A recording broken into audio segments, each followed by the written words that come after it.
Alors bonjour tout le monde, merci d'être présente. Ça me fait vraiment plaisir aujourd'hui de vous présenter Phonocarte, donc la deuxième édition. Je vais vous partager immédiatement le visuel. Donc j'ai préparé un visuel qui va, j'espère, faciliter la présentation du produit.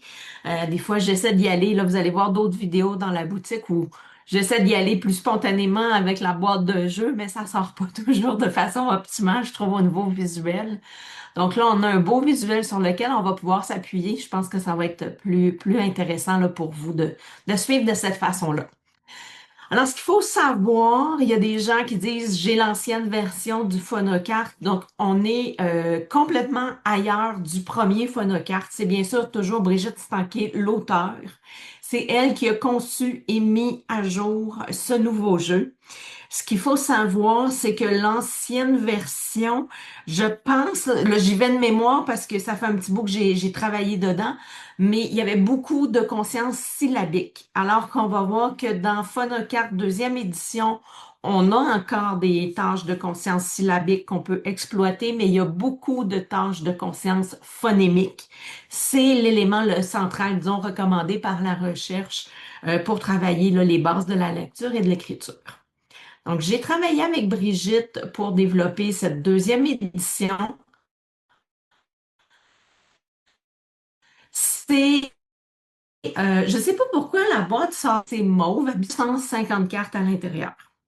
Il y a des cartes bleues, il n'y en a pas beaucoup, mais il y en a certaines. Ce sont les cartes pour travailler la conscience syllabique. Encore une fois, comme on a dit avec Catherine, à la base, c'est conçu pour ça. Après ça, vous en faites ce que vous voulez. Ce qu'il faut garder en tête, c'est que ce sont des mots avec une ou deux syllabes.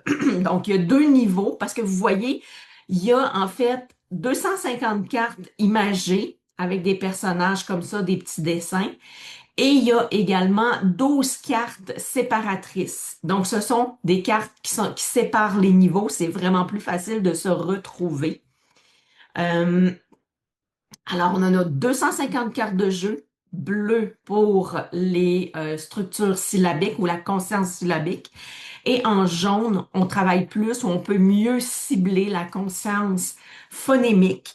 On pourrait aussi travailler la rime avec les cartes jaunes. Je vais vous expliquer pourquoi et comment.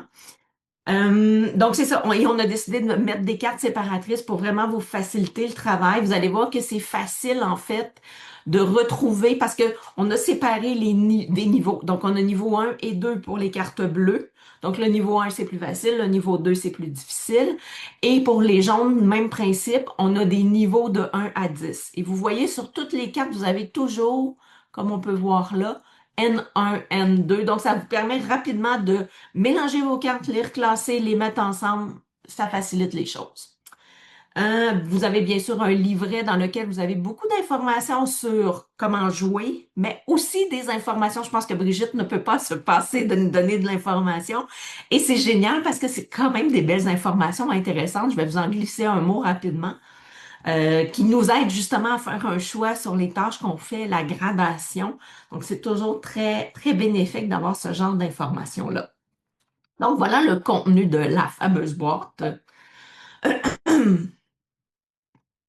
Avant d'aller plus loin dans le jeu, simplement là, je sais qu'il n'y a pas de grand secret où tout le monde est pas mal d'accord avec l'idée que la conscience phonologique, hein, c'est la capacité à en fait, on va élargir un peu. On pourrait dire, on peut même travailler le traitement phonologique, pas juste la conscience phonologique avec le jeu. On peut même travailler les correspondances graphème-phonème, phonème-graphème quand on sort justement des règles du jeu proposé. Mais le traitement phonologique, incluant la conscience phonologique, ben, c'est la capacité à discriminer des sons, à identifier, manipuler des unités sonores, soit des rimes, des syllabes et des phonèmes. Et on sait aussi que le développement de la conscience phonologique est essentiel à l'apprentissage de la lecture et de l'écriture. Donc c'est là, je pense que le matériel prend tout son sens. Euh, la conscience phonologique, quand on commence à s'y attarder, on se rend compte qu'il y a différents niveaux de gradation de difficulté. Donc, selon la tâche qu'on va proposer, est-ce qu'on doit simplement discriminer des sons versus en identifier, en manipuler? Ça va avoir des niveaux de difficulté différents et donc on peut observer des défis plus ou moins grands pour les apprenants.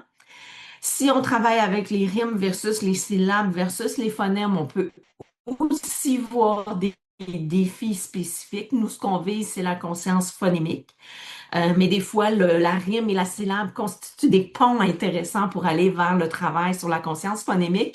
Puis il y a d'autres chercheurs ou d'autres, je dirais, je pense que ça dépend des jeunes. Il y en a pour qui c'est favorable, puis il y en a d'autres qui sont capables de plonger dans la conscience phonémique sans avoir besoin de passer par la rime et la syllabe.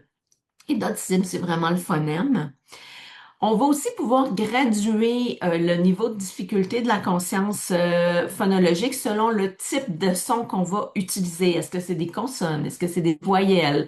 Est-ce que c'est des consonnes plosives, nasales, fricatives? Donc, tous ces éléments-là peuvent entraîner des niveaux de difficulté plus ou moins grands selon les jeunes en général et selon les jeunes avec qui on travaille.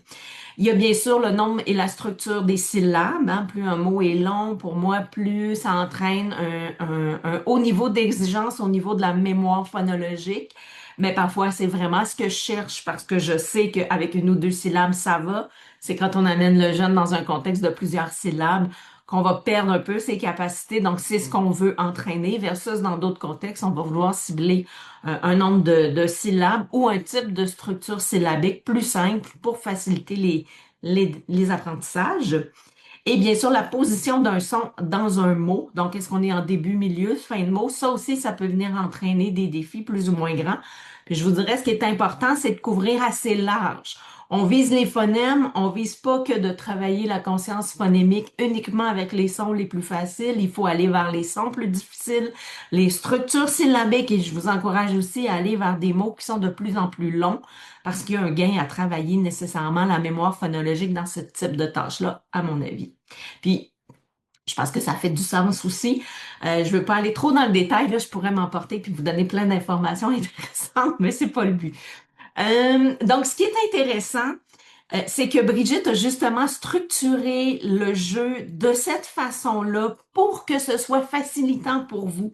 Donc, le niveau 1, par exemple, dans la conscience phonologique, phonémique des cartes jaunes, ben, ça va viser des voyelles orales, ce qui est plus facile que des voyelles nasales, et ça va travailler davantage des structures syllabiques de type CV, donc consonne-voyelle. Et plus on évolue avec les niveaux de difficulté dans le paquet jaune, mais plus on va aller vers des fricatives, des plosives, et on va également graduer au niveau des structures syllabiques, donc passer de la consonne-voyelle à consonne-voyelle-consonne, qui est comme intermédiaire au niveau de la difficulté que ça peut entraîner au niveau de la conscience phonologique, versus consonne-voyelle-consonne, excusez, consonne-consonne-voyelle, qui lui va être plus difficile généralement là, pour faire la conscience phonologique. Donc, il y a moyen de s'amuser facilement. Donc, tant que vous prenez en note le niveau de difficulté, la quantité d'aide que vous offrez aux jeunes pour réaliser la tâche, ça vous permet de savoir rapidement est-ce qu'on peut la prochaine fois aller à un niveau plus difficile, on va rester à ce niveau-là parce qu'il y a trop besoin d'aide. C'est vraiment, je trouve, c'est là la force de Phonocarte. Donc, vous avez, je ne vais pas m'attarder trop longtemps, mais vous voyez les différents niveaux. Donc, toutes les structures syllabiques ainsi que les phonèmes qui sont visés. Vous voyez, comme le niveau 6, c'est quand même intéressant parce que des semi-voyelles comme le i ou le gne de signe vont être ciblés comme son dans les mots. Donc, ça peut être intéressant parce que justement, ça entraîne parfois là, des confusions. On va aller vers... là, c'est un peu particulier. Le niveau 7 et le niveau 10, c'est voulu que je les ai rassemblés ensemble parce que souvent, on va les mettre ensemble. C'est des mots de deux syllabes généralement, dont un des mots pourrait avoir une structure syllabique plus complexe comme carton. Okay, qui n'est pas la structure syllabique la plus complexe, mais qui a quand même un CVC, pas juste un CV. Donc, le 7 et le 10 se ressemblent beaucoup versus le 8 et le 9. Ça, moi, c'est mon admiration profonde pour Brigitte. Elle a fait, en fait, et tout, parce qu'il y a plusieurs comme regroupements, là, des petites familles qu'on va voir. Donc, par exemple, pour une famille, elle a le mot prix, comme ce que ça coûte. Et ensuite, elle a réussi à segmenter, donc qui est la structure syllabique la plus complexe. Puis après ça, elle l'a segmenté en pi et ri. Donc, ça demande toute une analyse phonologique pour traiter le prix, qui est CCV, et les deux syllabes plus simples, le CV, CV, mais à partir de la structure syllabique initiale. Donc, je trouve que c'est vraiment très bien réfléchi pour justement bien faire graduer les élèves, les apprenants dans leurs apprentissages. Globalement, à quoi ça ressemble? Si on va dans le niveau 1, on va se retrouver toujours, donc on est avec les syllabes. On a toujours une carte de type A, la carte principale. Puis ça, on va se dire que c'est une famille. Donc, dans une famille, on a trois ou quatre cartes. Là, je vous donne une famille de trois cartes parce qu'il y a deux syllabes dans le mot. On a l'image centrale qui est la type A. Puis ensuite, on a les cartes qui se divisent. Donc, le sou et ri. Et on va pouvoir jouer pour constituer des familles, pour regrouper les cartes qui font partie de la même famille en justement manipulant les sons, les syllabes dans les mots. Donc ça, ce sont les cartes pour travailler les syllabes, alors que pour les cartes jaunes, on a toujours quatre cartes pour une famille. Ce qui est intéressant parce que c'est de plus en plus soulevé par la recherche et moi je fais OK, cliniquement, comment je me sens en branle? Parce que c'est toujours la question que j'aime me poser. La recherche nous dit qu'il faut de plus en plus faire la conscience phonologique. En fait, il faut faire la conscience phonologique avec l'écrit. Fait que OK, parfait. Mais comment on le fait? Donc, je m'amuse beaucoup à réfléchir, à essayer de voir comment le faire, mais Brigitte l'a intégré dans Phonocarte. Donc, on peut travailler la conscience de la graphie. C'est la graphie finale, qui est la rime aussi, comme je vous ai dit tout à l'heure. Donc, il y a moyen de l'intégrer ou de dire, je la mets de côté, cette carte-là, pour faire des jeux. Je veux pas intégrer cet élément-là spécifiquement. Et dans notre carte, notre famille de quatre cartes, donc on a toujours notre fameuse carte mère avec la graphie. Et on a trois mots, donc qui riment et qui respectent les structures ou les phonèmes ciblés. Donc ici, on a bâton, on a, je veux juste pas me tromper, il y a bâton, bonbon et là, j'essaie de me souvenir le fameux. Y a-t-il quelqu'un qui peut m'aider? C'est pas. En tout cas, un troisième mot, là, vite comme ça, j'ai oublié de. C'est je- bizarre, je pense. Merci, oui. Bison. Alors, merci Estelle. Alors, on a nos cartes, notre famille qui finit en on. Je vous fais porter attention, donc on a toujours le niveau qui apparaît en haut à gauche. Vous avez en haut à droite de petits numéros, ça c'était également présent dans la première version. Les chiffres, en fait, qu'on retrouve en haut à droite, c'est pour le jeu de bataille. OK? Donc, quand on veut se battre puis avoir la carte la plus élevée, c'est avec cette indication-là qu'on va pouvoir le faire. C'est seulement à ça que ça sert. Euh, donc voilà. Puis autre chose aussi qui est quand même intéressant, pour les cartes ici, on a représenté les phonèmes par de petits cercles. Donc bâton a quatre sons, on les représente par quatre petits points juste en dessous. Donc systématiquement, c'est ce qu'on fait, c'est le nombre de phonèmes.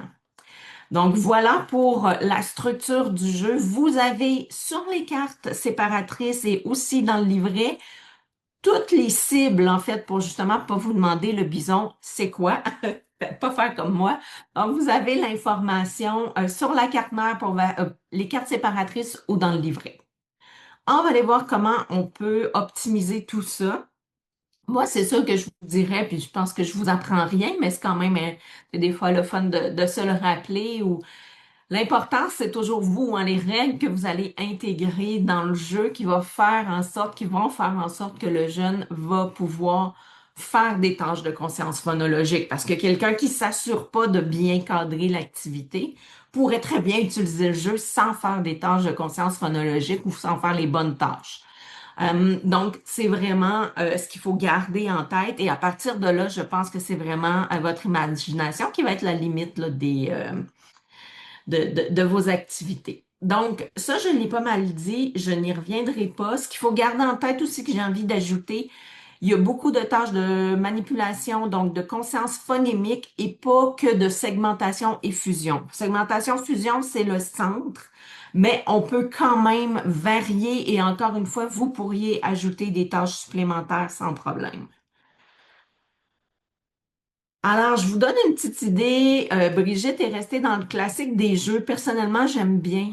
C'est le genre de jeu de cartes que j'apprécie. On reste dans pige dans le lac.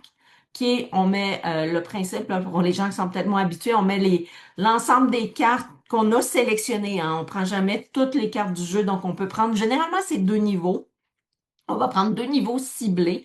On va mettre les cartes au centre et on va se partager la main. Donc, chacun va avoir 4, 5, 6 cartes là, selon le jeu.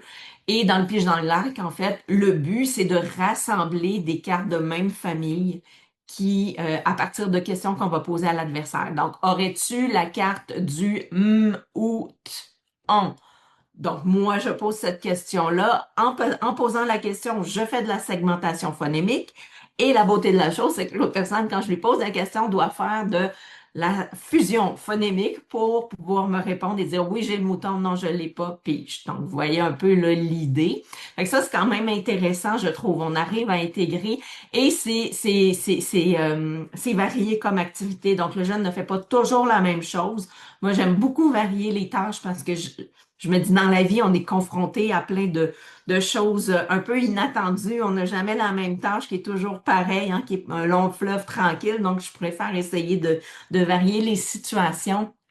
Je trouve qu'on se rapproche davantage du quotidien quand c'est possible, bien sûr. Sinon, il y a le fameux jeu de bataille très classique, comme je vous ai montré tout à l'heure. On partage en paquet égal les cartes et ensuite on se fait une bataille et celui qui a le chiffre le plus élevé sur la carte doit, pour garder les cartes, faire une tâche de conscience phonémique, que ce soit sur la syllabe, que ce soit sur le phonème. Et là, je vous dirais, dans le guide, c'est ce qui est indiqué, mais moi, je pourrais très bien dire, à la place, tu vas devoir écrire un des mots ou le mot sur ta carte pour pouvoir garder. Et là, on pourrait écrire le mot en faisant de la conscience phonologique. Je vais vous montrer des petits exemples. C'est là qu'on peut aller plus loin, mais la base est là, puis on a ce qu'il faut avec le jeu de bataille. Un de mes jeux préférés, le jeu des familles, des 7 familles, qui rejoint un peu le jeu de pige dans le lac. Le but étant vraiment qu'on va devoir faire une ou plusieurs familles, hein. Puis c'est là que c'est intéressant aussi le jeu des 7 familles, parce qu'on peut se dire que si on a une famille, ben on gagne. Et des fois, les jeunes aiment tellement ça qu'ils disent, on peut-tu se faire plein de familles? Puis c'est celui qui a le plus de familles. Et là, on passe à travers les cartes. Dans ce temps-là, je trouve ça super intéressant. Je me dis, il est motivé, il aime ça, puis en plus, ben, moi, je travaille exactement ce que je veux travailler, c'est super. Donc, le jeu des familles, en fait, c'est encore une fois qu'on se partage une main d'un certain nombre de cartes. Et le but, ça va être, par exemple, là, on est avec les cartes syllabiques. Donc, on va vouloir rassembler les 3 cartes pour pouvoir gagner une famille. Puis après ça, une fois qu'on a notre famille, on peut la mettre sur la table et elle est intouchable. Puis on pourrait ajouter des règles de ah, mais si, moi j'aime bien ajouter des ah, mais s'il se passe ça, t'aurais peut-être le droit de voler mon paquet. Puis là, bon, on se met des conditions. Donc, ça devient intéressant de négocier les règles, puis d'ajouter aussi, hein, ça fait travailler un peu la mémoire de travail, de s'assurer, hey, je pourrais-tu y voler son paquet de cartes? Je vous laisse trouver des idées intéressantes avec ça. Autre chose, on parle du jeu de mémoire dans le guide ou le guide utilisateur. Ce qu'il faut savoir, c'est que contrairement à la première version, il n'y a pas de double, de cartes en double. Donc, on a 254 différentes. Alors, il faut garder en tête que si on fait des jeux de mémoire, c'est vraiment parce qu'on va, par exemple, le plus simple, à mon avis, c'est si on prend le jeu avec les syllabes et on garde les 2 cartes seulement, donc le pont de pompier puis le pied de pompier, puis on ne prend pas la carte type A principale, ben il y a moyen encore une fois de faire une association.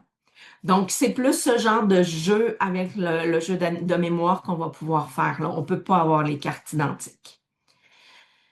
Alors, voilà, ça vous donne une petite idée. J'en ai parlé tout à l'heure. Donc, licorne, puis parapluie. Donc, parapluie. On a 10 familles dans le niveau 1. Donc, on a 30 cartes comme ça. Puis, on a 5 familles dans le niveau 2 qui sont des mots avec 3 syllabes pour lesquels on va pouvoir faire les activités. Ici, je vous donne un exemple de comment on peut faire de la segmentation et de l'inversion syllabique avec un jeu de bataille. On peut, donc ça c'est très courant que vous allez voir dans le guide, on recommande, on suggère d'utiliser des cartes du niveau 1, en fait du bleu, donc soit le niveau 1 ou le niveau 2, avec le niveau 7 ou le niveau 10 des paquets jaunes, parce que si vous vous souvenez, tantôt je vous ai dit, le 7 et le 10 contiennent deux syllabes. Donc, il y a moyen de faire un travail sur la syllabe avec ces niveaux-là aussi. Donc, par exemple, vous prenez les 10 cartes du niveau 1 en fait, vous prenez que la carte principale, la type A. Celle-là, vous les mettez de côté. Et avec les cartes jaunes, si vous décidez de les combiner, sinon vous pouvez prendre que les bleus. Il y a moyen vraiment de prendre ce que vous voulez selon les besoins. Et on va retirer la carte qui a la graphie dessus. Parce que, comme vous voyez, les cartes avec graphie, il n'y a pas de chiffre pour jouer au jeu de bataille. Donc, c'est juste pas possible. Et on va mélanger tout ça, puis on va pouvoir faire l'exercice. Et là, on pourrait demander de faire de la segmentation ou de l'inversion de syllabes selon. On pourrait varier aussi. Et des fois, je me dis, comme j'aime bien, moi, varier le genre de tâches pour se rapprocher un peu du quotidien quand il y a quand même une solidité des habiletés pour un jeune. On pourrait lancer un dé et sur le dé, c'est écrit segmentation, c'est écrit inversion et là, chacun notre tour, on lance le dé puis selon ce qu'on a sur le dé, on doit faire la tâche pour conserver nos cartes. Alors, alors c'est moi qui, par exemple, on met deux cartes, c'est moi qui ai le 6 et toi tu as 4, donc c'est moi la carte la plus haute. Moi, je veux garder les cartes, alors je vais faire corne, lit pour pouvoir inverser, parce que c'est ce qu'on m'a demandé de faire pour la tâche. Alors, une fois que je le fais, ben, je peux garder mes cartes, après ça, on continue. Donc ça, ça fait partie des suggestions de base. Même principe ici aussi. Donc là, c'est le niveau 10 avec le niveau 7. C'est pas mal similaire, je vous dirais. Je sais pas c'est quoi, pourquoi il y a une... Attendez, segmentation, inversion syllabique. Ouais, c'est pas mal similaire. Donc, je n'irai pas dans le détail ici. Donc, c'est juste d'autres idées de combinaison, encore une fois. Ensuite, si on va vers les jeux de famille, mémoire ou pige dans le lac, je vous dirais le plus facile, à mon avis, c'est famille ou pige dans le lac, où là, on va avoir toutes nos cartes de conscience pour travailler la conscience syllabique. Donc, on va garder toutes les cartes et on va pouvoir les mélanger. Et encore une fois, par exemple, j'ai le pompier ici, parfait, il est à moi, il est dans ma main, mais là, moi, je l'ai pas dans mes mains, j'ai ni le pied, ni le pont. Donc, pour pouvoir le demander, je dois faire, OK, la première syllabe de pompier, c'est pont. Je veux le pont de pompier. C'est la première syllabe. On pourrait demander aux jeunes qui élaborent un peu plus ces idées. Donc, tout dépendant de ce que vous cherchez à faire. Mais moi, pour que je puisse avoir la fameuse carte avec le pont, faut que je puisse l'identifier, la segmenter puis la demander. Et bien sûr, la personne qui m'écoute doit pouvoir traiter pour pouvoir après ça analyser et dire oui, je l'ai, non, je l'ai pas. Donc, ça, c'est une autre tâche intéressante. Maintenant, on va tomber dans la conscience phonémique. Donc, comme je vous ai dit tout à l'heure, on est vraiment au niveau des sons et là, je vous montre le niveau le plus facile qui est consonne-voyelle avec des terminaisons en voyelles orales. Donc, encore une fois, le type de syllabe, disons, le plus simple à manipuler au niveau phonémique. Et on peut, par exemple, dans un niveau, si on prend le niveau 1, on va avoir 5 familles identiques à ça. Puis comme vous pouvez voir, on a bien sûr la carte mère avec la graphie et on a des X. Hein. Donc, quand on veut assembler une famille, c'est que ça nous prend les grandes images, les 3 grandes images pour dire, OK, j'ai ma famille. Et à partir de ça, ben, on peut demander toutes sortes de choses. Alors, si on garde l'idée du jeu de bataille, on enlève toujours la carte avec la graphie, on mélange deux niveaux, on met ça ensemble. Et moi, pour que je puisse, par exemple, garder les deux cartes, puis sur une des cartes, il y avait cochon, ben, il faut que je coupe cochon en son. Donc, Q, O, ch, on. Et là, à partir du moment où j'ai réussi, ben, je garde mes cartes, puis on continue. Donc, les jeux de bataille, c'est sûr que c'est super intéressant parce que ça peut aller très vite quand les jeunes aiment la compétition puis sont très stimulés par ce genre de jeu-là. Il y a moyen vraiment de faire ça à répétition pour solidifier les habiletés sans que ça soit nécessairement remarqué par les jeunes. Donc, ça, on aime ça. On peut aussi aller vers la segmentation ou la fusion phonémique. Ça, je vous dirais, c'est un peu le même principe que tout à l'heure. Hein. Quand moi, je demande une carte, par exemple, as-tu le B, A, L, on. Moi, quand je le demande, je segmente, mais toi, quand tu le traites, tu fais la fusion et tu dois identifier, me répondre, puis après ça, on continue comme ça. Donc, quand même très intéressant aussi comme tâche. Et là, ben, je vous amène vers mes petites idées complémentaires. Comme je le disais tout à l'heure, il y aurait place à pouvoir demander, par exemple, d'écrire ou d'épeler les graphies. Moi, j'aurais tendance, peut-être tout dépendant du niveau des jeunes, là, mais vu qu'on cible entre 5 et, je pense que c'est 5 et 10 ans, mais tu sais, il y a moyen de vraiment jouer de différentes façons. Mais si je suis au début des apprentissages avec des jeunes, disons, de première année, j'aurais peut-être tendance à demander d'écrire ce qu'on retrouve sur la carte mère avec la graphie. Donc, le on, que ce soit vraiment O-N. Même si, par exemple, c'est un tronc, puis dans le mot, on l'écrit O-N-C, ça va être plus de prendre conscience. OK, le mot finit en on. On regarde pas comment tronc ça s'écrit, mais on va écrire on. Puis pour pouvoir garder nos cartes, il faut soit l'écrire carrément sur un tableau, sur une feuille, sur une tablette, ou encore on pourrait l'épeler.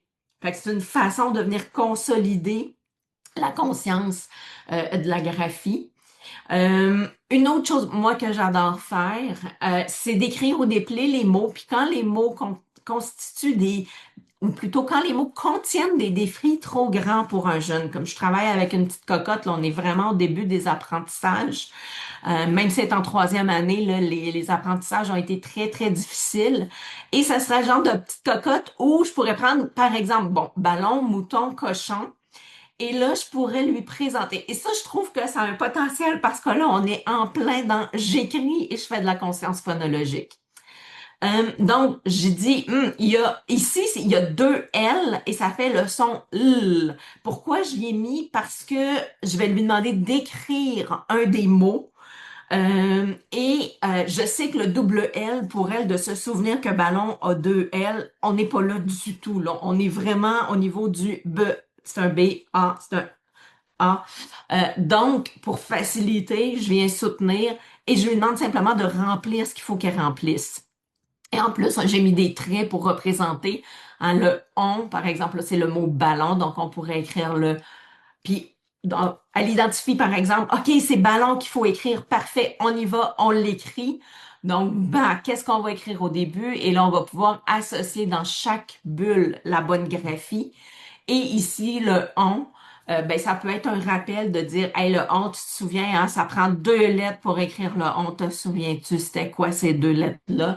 Puis on peut y offrir des choix de réponse au besoin ou autre. Mais c'est le genre de choses que j'aime beaucoup faire. Donc, quand vous avez des mots puis vous dites, OK, il y a un beau potentiel à travailler en écriture, euh, parce que la lecture, je vous dirais, ça va vous demander beaucoup plus de travail. Là, si vous voulez présenter les mots écrits, ce serait pas impossible, mais ça va vous demander de travailler beaucoup. Ensuite, l'écriture, c'est assez facile, je trouve, à faire. Euh, ben, c'est de partager, hein, c'est ça, le niveau de difficulté, puis de donner les éléments. Fait que faire des mots troués, je trouve ça génial. Inverser les syllabes ou les sons dans un mot, ça c'est aussi autre chose. On a un ballon, mais pour pouvoir à notre jeu de bataille ou dans notre jeu de pige dans le lac, est-ce que tu as le long bas? Moi, je veux le long bas. J'ai inversé les syllabes. Donc là, je veux le ballon. Si c'est un jet, ben as-tu le aige? Le aige, ouais. Donc voilà, on peut inverser comme ça. Autre activité quand même le fun. On a un 2 minutes à tuer, 5 minutes à tuer. On sort des cartes.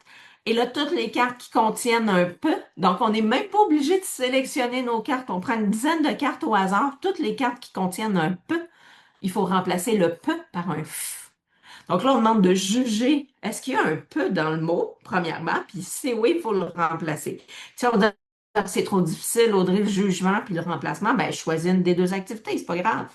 Mais quand c'est possible, moi, j'aime bien faire ce genre de choses-là. Je me dis, OK, on est en train d'intégrer un multitâche qui est essentiel au quotidien, à mon avis. Du moins, apprendre à composer avec. Autre chose, on peut sélectionner des cartes encore une fois au hasard et pas. Ben oui, et non, je pense que ça dépend de la rapidité avec laquelle vous êtes capable de réagir, mais j'ai confiance en vous là-dessus. Donc, on choisit des cartes, on les met sur la table et là, trouve-moi trois mots qui contiennent une seule syllabe. Trouve-moi deux mots qui possèdent le son A. Puis dis-moi, c'est où le son A dans le mot? Est-ce que c'est au début, au milieu, à la fin? Donc, il y a moyen, encore une fois, de travailler rapidement la conscience phonologique. Puis une autre chose, que j'aime beaucoup faire, que j'aurais pu donner en exemple avec mon fameux ballon que je voulais écrire tout à l'heure. C'est souvent, je vais donner des indices ou tu sais, faire une fameuse devinette. Donc, j'ai mes images et là, je vais dire, c'est un animal qui a une longue queue, puis il y a deux sons dans le mot, puis il se termine par A. Et essaie de trouver parmi tout ça, qu'est-ce que c'est, puis ensuite, je sais pas moi, pour garder la carte, tu vas écrire le mot. Tu vas écrire tel son du mot si c'est trop difficile d'écrire le mot au complet. Et c'est sûr que pour motiver, on pourrait très bien dire ho ho. Et le petit chiffre ici, là, ça va te donner des points. Donc là, tu peux même additionner tes points pour voir combien. Puis là, on additionne chacun nos points. Puis finalement, bon, on voit c'est qui le gagnant. C'est toujours très gagnant, n'est-ce pas? Alors, intégrer les petites devinettes, c'est toujours le fun aussi là-dedans. Autre chose, peut-être plus phono, mais pas, ben oui, phono, mais en même temps, dans le sens où je pense que les orthophonistes peuvent vraiment plus aller sur ce genre d'activité-là, mais ça peut être très pertinent comme orthopédagogue aussi quand on veut davantage travailler la discrimination des sons. Quand un jeune, par exemple, va avoir de la misère avec le che, le je, le se, le ze, on choisit des images qui contiennent ces sons-là. Et après ça, on demande aux jeunes soit d'identifier un mot qui contient un son, soit il doit dire le mot ou on lui dit le mot. Tu sais, le but, c'est pas qu'il sache j'ai nécessairement. Donc, on peut lui dire que c'est un jet, c'est un oiseau, une sorte d'oiseau. Puis après ça, on lui demande d'identifier le son. Et si vous voulez ajouter une dimension écrite pour pas être que au niveau oral, ben vous pourriez, c'est pas rare que je fais ça, avoir les quatre graphies. Le se, le je, les graphies principales de ces sons-là ou les plus fréquentes, on les écrit et le jeune doit l'associer. Puis encore une fois, en bonus, on peut passer à l'écriture du mot partiel ou total si on veut pour ajouter une étape supplémentaire, un défi, puis une connexion encore plus grande là, avec la correspondance graphème-phonème. Fait que voilà, ce sont des petites idées que j'avais envie de vous partager avec Phonocarte. J'espère que ça vous inspire pour Phonocarte ou pour d'autres outils. Je suis certaine que vous avez plein d'images à gauche, à droite que vous allez exploiter puis que ça va sans doute vous alimenter. Du moins, je le souhaite. Alors, je ne pense pas qu'il y a de commentaires, de questions dans le chat. Euh, voilà, je vous remercie infiniment et au plaisir de vous retrouver ben, dans un autre contexte ou par courriel ou peu importe. Donc, merci encore une fois d'avoir été présente.